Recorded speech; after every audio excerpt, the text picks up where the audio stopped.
Top quality और consistent performance के लिए सिर्फ सिल्वर पंप नाम याद रखना।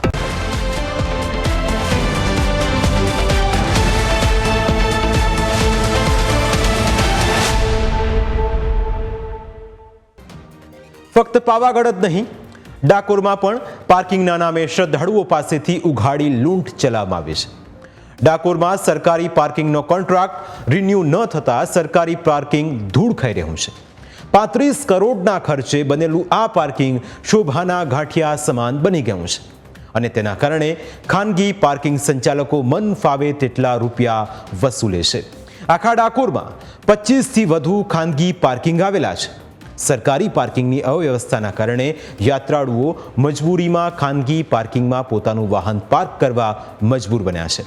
ચોંકાવનારી વાત તો એ છે કે અહીં સરકારી પાર્કિંગની સુવિધા છે તેવી શ્રદ્ધાળુઓને ખબર જ નથી, કારણ કે સરકારી પાર્કિંગ કોઈને બતાવવામાં આવ્યું જ નથી।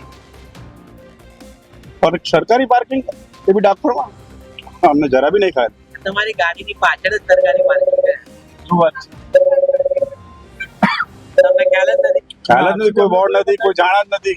પબ્લિક ને જાણ હોય તો પબ્લિક કરે ને। લોકો 50 રૂપિયા તમારા ખોટા પડી ગયા એવું લાગે? દર મહિને જાય છે અમારે તો, દર મહિને આવીએ છીએ। આ લોકો પ્રાઇવેટ પાર્કિંગ છે ત્યાં બેરિકેડ કરી રાખે છે, સરકારી પાર્કિંગ બેરિકેડ કરે તો લોકોને ખબર પડે કે પાર્કિંગ ક્યાં છે। જે પાર્કિંગ એકચ્યુઅલમાં સરકારીમાં થવું જોઈએ એ લોકોએ પ્રાઇવેટ કરીને ત્યાંથી લોકો સીલ મારી દીધું છે। કઈથી પોલીસ વાળા ના પડી આગળ નહીં જવા દેવા।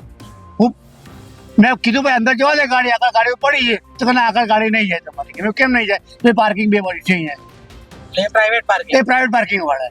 સરકારી પાર્કિંગ જો પબ્લિક જે જાય છે અહીંયા બેરિકેડ કરી દે તો લોકો સરકારી પાર્કિંગનો ઉપયોગ કરતા થાય।